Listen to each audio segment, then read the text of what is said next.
దేవుని వాక్యం చెప్తున్న మాట ఏంటో తెలుసా? నువ్వు ఎలాంటి వ్యక్తులతో వియ్యమొందుతున్నావు, ఎలాంటి వ్యక్తులతో నువ్వు కుటుంబ బంధత్వాలను కట్టుకుంటున్నావు.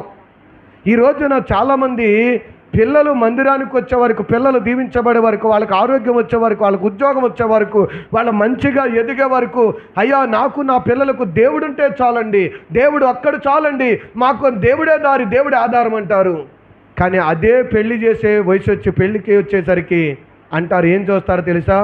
వాళ్ళు దేవుణ్ణి నమ్ముకున్నారా, వాళ్ళు రక్షించబడ్డారా, ప్రభు దగ్గరికి వెళ్తున్నారా, దేవుని మీద నమ్మకంగా ఉన్నారు, ఇవేమీ చూడరు.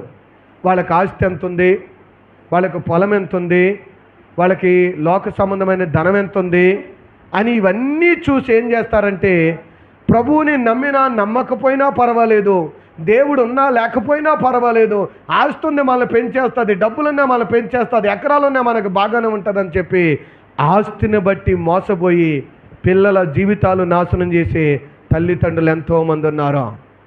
ఈ రోజున ఆస్తి ఉంది చాలామందికి, కానీ ఆ కుటుంబాల్లో సమాధానం లేదు. ఆస్తి